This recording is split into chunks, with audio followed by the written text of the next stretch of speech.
اعتدال news studios میں آپ کا میزبان عرفان مغل حاضر خدمت ہے۔ آج ہم نے ایک اہم موضوع پر گفتگو کرنی ہے جو میڈیا ہی کے حوالے سے ریلیٹڈ ہے۔ گزشتہ کچھ دنوں سے فیس بک اور مختلف جو پیجز ہیں وہاں پر اس حوالے سے کافی بحث ہو رہی ہے اور مختلف میڈیا کے لوگ آپس میں ایک دوسرے پر کیچڑ اٹھال رہے ہیں۔ ہماری سمجھ سے یہ بالاتر تر ہے کہ تمام مکاتب فکر کے لوگ جو ہیں وہ ضرورت مند بھی ہو سکتے ہیں، ان کو امداد کی بھی ضرورت ہوتی ہے، وہ غریب بھی ہو سکتے ہیں، لیکن میڈیا سے وابستہ جو لوگ ہیں وہ نہ غریب ہو سکتے ہیں، نہ وہ ضرورت مند ہو سکتے ہیں، نہ ان کو کسی قسم کی امداد کی ضرورت ہوتی ہے۔ یہ بات ہم نہیں کر رہے، ہمارے میڈیا سے وابستہ وہ دوست کر رہے ہیں جو مختلف پیجز چلا رہے ہیں۔ وہ بنیادی طور پر ورکنگ جرنلسٹ تو ان کو نہیں کہہ سکتے کیونکہ ان کا کسی جو مستند رجسٹرڈ ادارے سے تو تعلق نہیں ہے۔ وہ پیجز چلا کر یہ تاثر دینا چاہ رہے ہیں کہ میڈیا کے نمائندوں میں آپس میں بہت زیادہ اختلافات اور تنازعات ہیں۔ آج ہم نے پروگرام اس لیے مرتب کیا ہے، ایک تو میڈیا کا جو تشخص ہے لوگوں میں اس کو خراب کیا جا رہا ہے، اس کو بحال کیا جائے۔ دوسرا یہ ہے کہ میڈیا کے ان لوگوں کو بتایا جائے جو سوشل میڈیا سے وابستہ ہیں کہ میڈیا کے لوگ بھی ضرورت مند ہوتے ہیں، میڈیا میں بھی غریب لوگ ہوتے ہیں، اور موجودہ جو حالات ہیں اس میں جو ضرورت مند اور مستحق کی جو ڈیفینیشن ہے وہ تھوڑی تبدیل ہو گئی ہے، کیونکہ گزشتہ ایک مہینے سے لوگوں کے کاروبار زندگی بند ہیں، اور جو میڈیا کے وابستہ افراد ہیں ان کو تو نہ حکومت کی طرف سے کوئی مراد ملتی ہے، نہ کوئی عام شہری دیتا ہے، نہ سیاستدان دیتے ہیں، نہ سرکاری محکمے دیتے ہیں۔ وہ اپنی مدد آپ کے تحت کام کرتے ہیں فیلڈ میں، اور وہی جو ہمارے سوشل میڈیا کے دوست ہیں جو خود بھی ان حالات کا شکار ہیں اور خود اس چیز کو بہتر طریقے سے سمجھتے ہیں کہ میڈیا کے لوگ کن نامساعد حالات میں اپنی سروائیول کی جنگ لڑ رہے ہوتے ہیں۔ ہم نے دیکھا ہے کہ مختلف محکموں میں لوگ کرپشن بھی کرتے ہیں اور پھر بولتے بھی میڈیا والوں پر ہیں، وہ لوگ خود کرپٹ ہوتے ہیں۔ میں ذاتی طور پر ایسے کئی لوگوں کو جانتا ہوں جو روزانہ کا ہزاروں روپے، مطلب 1 لاکھ سے لے کر 1.5-2 لاکھ روپے ڈیلی کی کرپشن کرتے ہیں، حق حلال کا نہیں۔ وہ بھی کہتے ہیں کہ میڈیا والے کرپٹ ہیں۔ تو ان کو یہ آج ہم نے بتانا ہے کہ میڈیا کے لوگ کرپٹ نہیں ہیں، میڈیا سے وابستہ افراد جو ہیں وہ اپنی سروائیول کی جنگ لڑ رہے ہیں، اور جن سے وہ میڈیا کے لوگوں کو یہ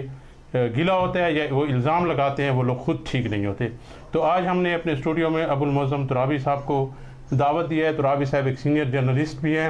وہ ان حالات کو کافی باریک بینی سے دیکھ رہے ہیں۔ تو آج اتنی لمبی تمہید باندھنے کا مقصد یہی تھا کہ ہمارے جو میڈیا سے وابستہ افراد ہیں ان کے اوپر ہمارے اپنے دوست کیچڑ نہ اٹھا لیں، کیونکہ کسی بھی ہم نے دیکھا ہے محکمے کا فرد، کوئی بھی اکاؤنٹنٹ ہوتا ہے، بعض محکموں میں ان کے متعلق یہ کہا جاتا ہے کہ یہ لوگ کرپشن کرتے ہیں، لیکن ایک محکمے کا اہلکار جو ہوتا ہے وہ دوسرے محکمے کے اہلکار کو کرپٹ نہیں کہتا۔ لیکن ہمارا ایک ادارے سے وابستہ صحافی یا ایک میڈیا سے وابستہ ورکر دوسرے میڈیا ورکر کو کرپٹ بھی کہتا ہے، اور وہ یہ بھی کہتا ہے کہ یہ چور بھی ہے۔ تو ابو المعظم ترابی صاحب، میں آپ کو اعتدال نیوز اسٹوڈیوز میں خوش آمدید کہتا ہوں، اور میں آپ سے پوچھتا ہوں کہ ان حالات پہ آپ تھوڑی سی روشنی ڈالیں، تھوڑی سی، جیسے میں نے ایک تمہید باندھی ہے اس حوالے سے آپ بھی تھوڑی سی گفتگو کر لیں، پھر سوال جواب کا سلسلہ بھی چلتا رہے گا۔ بالکل، دیکھیں پس منظر پیش منظر آپ نے اپنے سارا کھول کے رکھ دیا ہے۔ ابھی جو ہم صورتحال سے گزر رہے ہیں تو یہ میرے خیال میں میری آج 55 سال ایج ہو گئی ہے، کبھی ایسے حالات ہم نے نہیں دیکھے تھے، ایسی وبا، ایسی مصیبتیں، زلزلہ آیا یا سیلاب آیا یا اس طرح دیگر ہماری زندگی میں وبائیں بھی آئی ہیں، لیکن ایسی مصیبت کبھی ہم نے نہیں دیکھی جو پوری دنیا میں آئی ہو، پوری دنیا کا لاک ڈاؤن ہو گیا ہو، اور پاکستان میں بھی آئی ہو، ڈی خان میں بھی آئی ہو۔ تو اس میں اگر آپ دیکھیں تو بہت سارے جو ہم یہ سمجھتے ہیں کہ کون مستحق ہے کون مستحق نہیں ہے۔ ہم نے سیلاب میں دیکھا کہ ایسے کھاتے پیتے خوشحال لوگ، زمیندار تھے جن کا سب کچھ سیلاب کی نظر ہوا، اور وہ لائن میں کھڑے تھے، اور آپ اور ہم دیکھتے تھے کہ جب وہ راشن لیتے تھے، امداد لیتے تھے تو وہ روتے تھے۔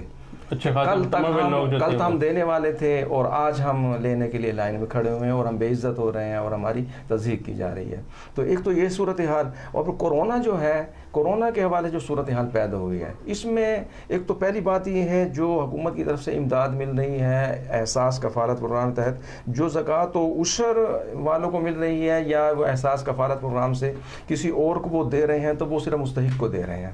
اس کی تفریق تو، اس کا امتیاز تو آپ بالکل کیجئے، لیکن باقی جو راشن کہیں سے دیا جا رہا ہے سرکار کی طرف سے یا غیر سرکاری طور پہ، یا کوئی اور کسی حوالے سے دے رہا ہے یا نقدی تقسیم کر رہے ہیں، وہ نہ تو زکوٰۃ ہے، نہ وہ خیرات ہے، نہ وہ صدقہ ہے، نہ وہ کوئی اور اس طرح کی چیز ہے کہ آپ کہیں کہ یہ ضرورت مند نہیں ہے، یہ مستحق نہیں ہے۔ اب اس صورتحال میں تو مستحق کی اور ضرورت مند کی تعریف ہی تبدیل ہو گئی، اور خاص طور پہ اس وقت آپ اپنے آپ کو وہاں رکھ کر سوچیں، پھر آپ کو سمجھ آ جائے گی کہ لوگوں پہ کیا گزر رہی ہے۔ صرف دہاڑی دار ہی متاثر نہیں ہوا، بہت سارے لوگ جو ہیں وہ متاثر ہوئے ہیں۔ خاص طور پہ اگر آپ ان خوشحال لوگوں کو بھی آپ دیکھ لیں جو ماشاءاللہ بڑے بڑے کاروبار کر رہے تھے اور ان کے پاس جو جمع پونجی تھی، اب وہ بھی یہ کہہ رہے ہیں کہ ہمارے پاس جو جمع پونجی تھی وہ ختم ہو گئی ہے، ہم کھا پی چکے ہیں، ہمارا کاروبار نہیں چلے گا، ہمارا کاروبار نہیں چلے گا، تو ہم مزید کمائیں گے نہیں تو ہمارے بچے بھی بھوک سے مریں گے۔ تو اب وہ بھی ضرورت مند ہو گیا، اسے بھی دینے کی ضرورت ہے۔ اسی طرح جو آپ جس طرح کہہ رہے ہیں ہمارے صحافیوں کے جو ہمارا چھوٹا جو دکاندار ہے اسے اور اگر صحافیوں کی طرف اگر آپ آ جائیں تو ڈی آئی خان میں اگر آپ درجنوں سینکڑوں صحافیوں میں دیکھیں تو چند ایسے صحافی ہمارے ہیں جو ماشاءاللہ خوشحال ہیں، چند ہیں، وہ گنے چنے ہیں، نام بتائے جا سکتے ہیں، گن کے بتائے جا سکتے ہیں۔ اس کے علاوہ تو سب لوگ جو ہیں وہ تقریباً ضرورت مند ہیں، اگر آپ انہیں مستحق بھی نہ گنیں، آپ انہیں کسی اس کیٹیگری میں نہ لائیں، لیکن اس وقت تو وہ بھی ضرورت مند ہیں اور وہ بھی حقدار ہیں، اور بلا تفریق بلا امتیاز انہیں بھی یہ امداد ملنی چاہیے اور ان کا بھی حق بنتا ہے، کیونکہ انہیں ان کا کوئی ایسا دوسرا روزگار نہیں ہے، کوئی معاشی ذریعہ ان کا نہیں ہے۔ اس کے ساتھ ہی انہیں سرکار کی طرف سے آپ نے بتا دیا کوئی ایسی ریلیف نہیں ملتا، انہیں اداروں کی طرف سے بھی کوئی خاص اس طرح کا ریلیف نہیں ملتا۔ تو آپ بتائیے کہ جب لاک ڈاؤن ہو جائے، کوئی اور ذریعہ بھی نہ ہو، تو پھر جس طرح اور لوگ ہیں دیہڑی دار ہیں وہ اپنے بچوں کو فاقہ زدگی میں نہیں دے سکتے، سرکار بھی ان کی مدد کر رہی ہے، ان کے متاثر ہوئے ہیں تو ان کے بھی متاثر ہوئے ہیں، تو انہیں بھی چاہیے، ان کے گھر والوں کو بھی چاہیے، ان کے بچوں کو بھی چاہیے، تو اس لیے وہ مستحق اور ضرورت مند ہیں۔ جیسے یہ میڈیا کے افراد ہمارے جو ہیں رپورٹرز ہیں جو فیلڈ میں کام کرتے ہیں، تو ان کو مختلف اشتہارات بھی مل جاتے ہیں، مختلف کوریج میں بھی مل جاتے ہیں، ان کے کوریج کا مشاہرہ بھی ان کو مل جاتا ہے۔ اور میں ذاتی طور پر ایسے بہت سارے لوگ ہیں جو سوشل میڈیا سے وابستہ ہیں، جو لوکل اخبارات سے وابستہ ہیں، اور پریس کلبز کی جو میں خصوصی طور پر بات کروں، میں ذاتی طور پر میرے اختلافات ہیں پریس کلب کے ساتھ، لیکن اس مسئلے پر ایک یہ انسانی مسئلہ ہے۔ ہم یہ دیکھیں کہ پریس کلب میں اگر 30 ممبر ہیں تو میرا خیال ہے 10 خوشحال ہوں گے یا 15 خوشحال ہوں گے، 10-15 تو ایسے ہیں جی، ہم 10 زیادہ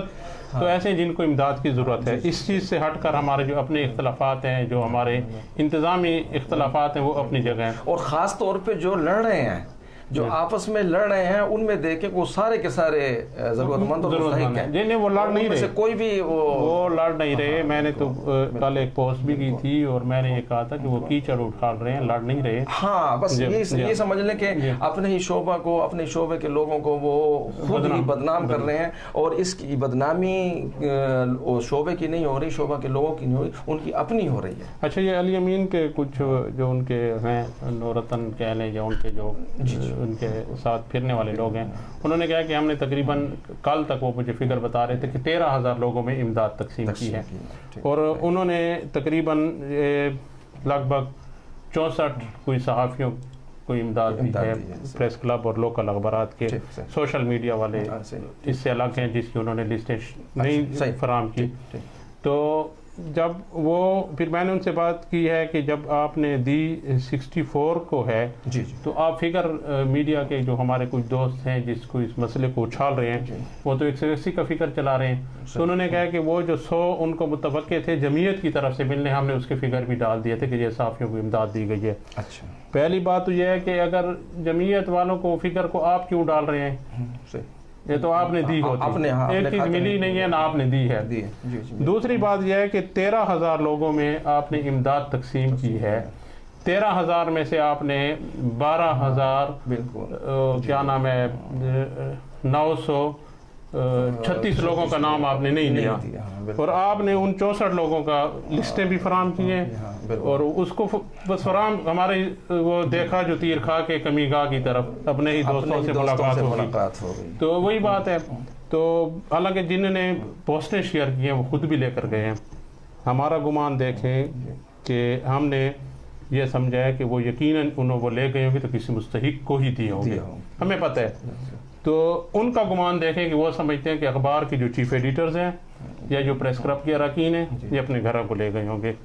اخبار کے چیف ایڈیٹر کچھ کو میں ذاتی، جیسے سوشل میڈیا والوں کو میں جانتا ہوں کہ وہ ضرورت مند ہیں، اس طرح میں بہت سارے اخبار کے چیف ایڈیٹر، چونکہ میں گزشتہ ڈی خان سے میں 23 سال تو ہو گئے ہیں ورکنگ جرنلسٹ کے طور پر کام کرتے ہوئے. یہ آپ یقین جانیں کہ بہت سارے جو لوکل اخبارات ہیں اس کے چیف ایڈیٹرز بھی مستحق ہیں. جی بالکل، ان کا کوئی ذریعہ معاش نہیں ہے، اور ان حالات میں ان کے اخبار بند پڑے ہیں. آپ نے جو یہ بات کی اس میں دو باتیں میں کروں نا. ایک تو عمر امین کے حوالے سے کسی نے یہ کمنٹس کیے تھے سوشل میڈیا پہ کہ وہ راتوں کو چھپ کر راشن گھروں میں پہنچاتے ہیں اور کسی کو پتہ بھی نہیں چلتا. جی. تو اس پر بعض لوگوں نے، انہوں نے جب حضرت عمر رضی اللہ عنہ کے عمل سے اس کو تشبیہ دی تو بعض لوگوں نے اس پہ آبجیکشن کیا، اور اس آبجیکشن کے جواب کے لیے جو ہے وائس میسیجز کرنے والے ہمارے MNA سردار علی امین خان گنڈپور تھے. اب مجھے یہ سمجھ نہیں آ رہی کہ ایک طرف کسی نے تشبیہ دی، کسی نے آبجیکشن کیا، وضاحت کرنے کے لیے آپ نے وائس میسیج چلائے، اور یہاں آپ بھول گئے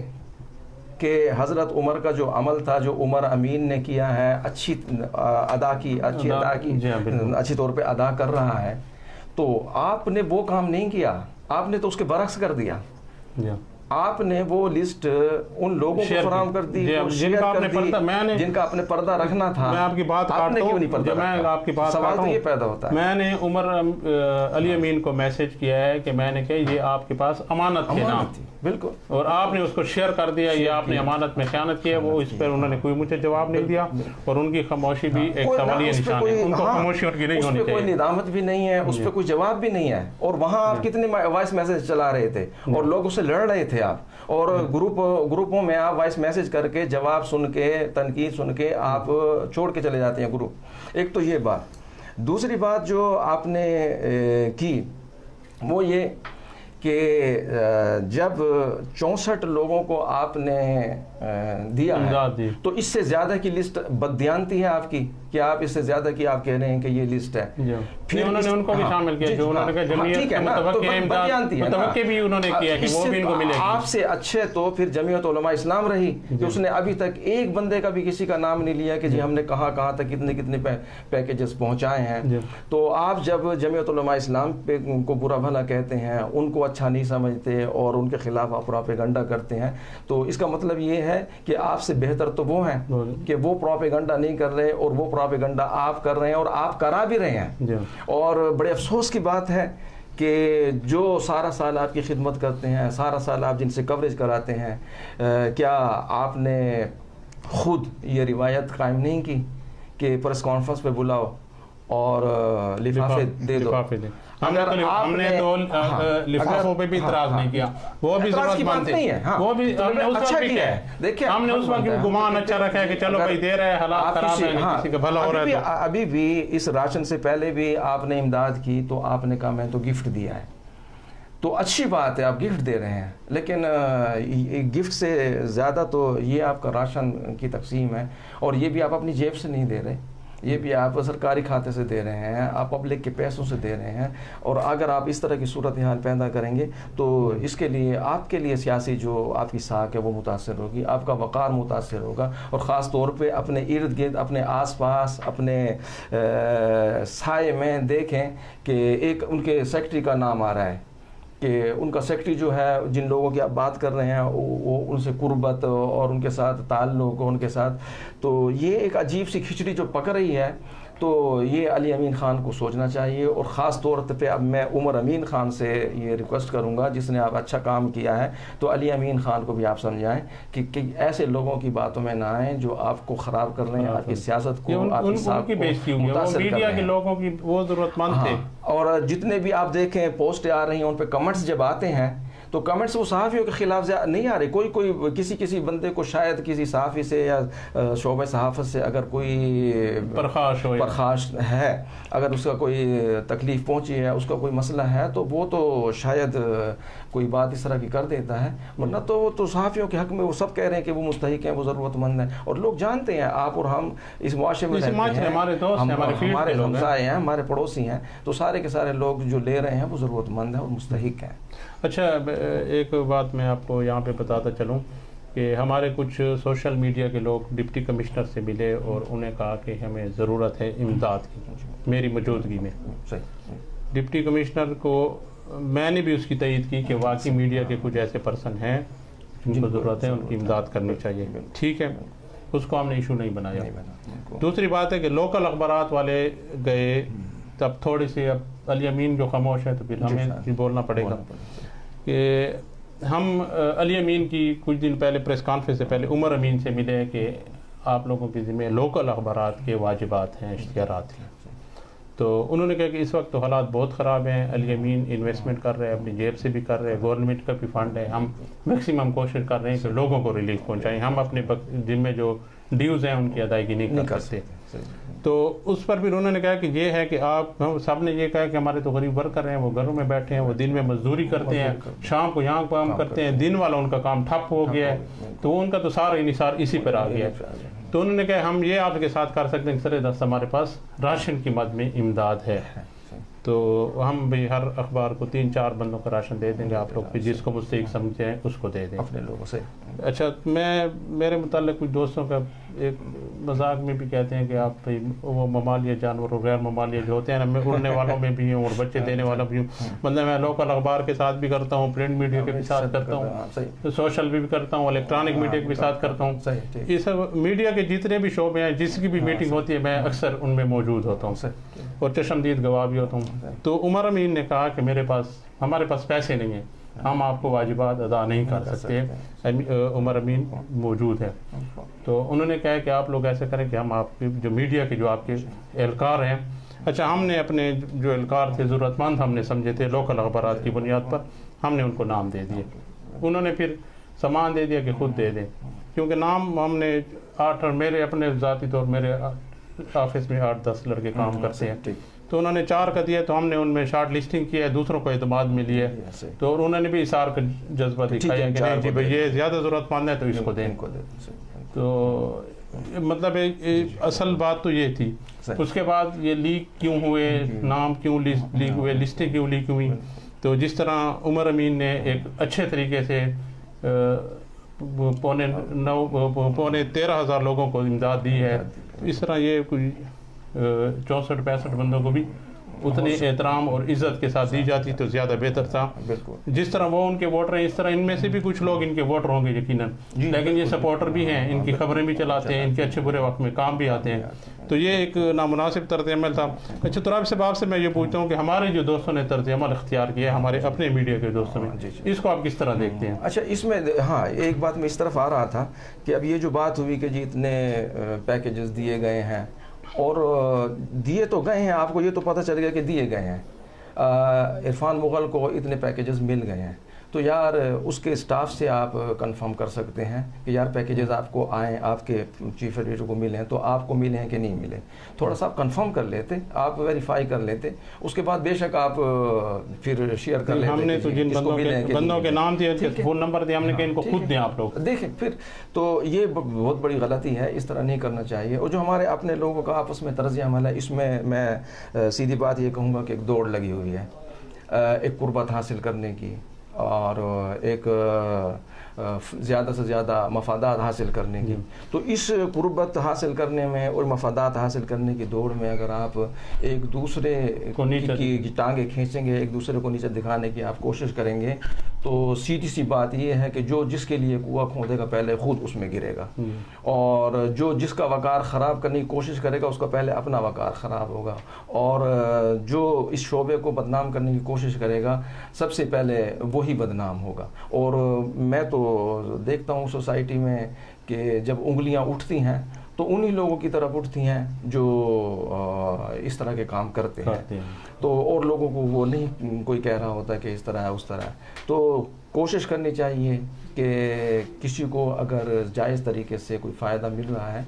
تو جس طرح اور شعبوں میں لوگ خاموش رہتے ہیں اور لوگ شعبوں میں لوگ برداشت کرتے ہیں تو تھوڑا سا آپ بھی برداشت کرنا سیکھیں. آپ بھی جو ہے تھوڑا سا خاموش رہنا سیکھیں اور یہ سارا جو قلمی جہاد جو ہے، یہ سارا جو سوشل میڈیا کا جہاد جو ہے، یہ سارا جو الیکٹرانک میڈیا کا جہاد جو ہے وہ اپنے ہی شعبے کے خلاف آپ شروع نہ کر دیں، ورنہ اس میں کسی کا بھی کچھ نہیں بگڑے گا. جس کا کردار ہے اس کا کردار رہے گا، جس کا وقار ہے اس کا وقار رہے گا. آپ اپنا کردار اور اپنا وقار خراب کرنے میں ضرور کامیاب ہو جائیں گے. بالکل. اچھا تو ترابی صاحب، آج میری سہیل اعظمی سے بات ہوئی تھی، تاجر رہنما ہیں، تو انہوں نے کہا اپنے تاجروں کے لیے کہ ہمارے تاجروں کا کام ٹھپ ہے، ان کو 1 لاکھ روپیہ قرض حسنہ دیا جائے، چھوٹے تاجروں کو. ٹھیک ہے، وہ دوسری کمیونٹی کے لوگ اپنی کمیونٹی کے لیے یہ مطالبات وہ کو لا دیکھیں. ہماری کمیونٹی یہ تھی کہ مطلب 10 کلو آٹا تھا، 2 کلو چینی تھی، 2 کلو گھی تھا، اس پر انہوں نے اتنا شور مچایا ہے کہ یہ ان کو کیوں ملے. اگر ایک بندہ خود کو مستحق سمجھتے اور وہ لے جاتے تو میرا خیال اس پہ ہم اعتراض نہیں. دیکھیں پھر وہی بات آ گئی نا، یہاں مستحق اور ضرورت مند کی اس طرح کی بات رہی نہیں، ڈیفینیشن چینج ہو گئی نا، ڈیفینیشن چینج ہو گئی ہے. دیکھیں حضور صلی اللہ علیہ وسلم فرماتے ہیں کہ کوئی شخص قیمتی گھوڑے پہ بیٹھا ہوا ہو اور اس کا لباس بھی آپ کو دیکھنے میں اچھا لگ رہا ہو، اس کی شملہ جو اس کے سر پہ جو ہو وہ بھی قیمتی ہو، لیکن وہ آ کے آپ سے سوال کر دے تو آپ کبھی بھی یہ گمان نہ کریں، یہ کبھی بھی بدظنی نہ کریں کہ یہ تو اچھے خاصے قیمتی گھوڑے پہ بیٹھا ہوا ہے، یہ اس کا تو شملہ بھی اچھا خاصا ہے، اس کا تو لباس بھی اچھا خاصا ہے، تو یہ سوال کیوں کر رہا ہے؟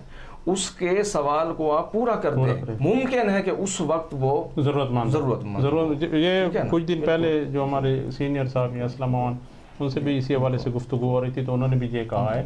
کہ یار اگر کوئی آپ سے سفید پوش، جس کو سڑک میں چٹ کپڑا کہتے ہیں، اگر وہ آپ سے آپ کے آگے ہاتھ پھیلائے تو آپ کو چاہیے کہ سب سے پہلے اس کی اعانت کریں، کہ وہ اپنے تشخص کو اور اپنے جو اس کے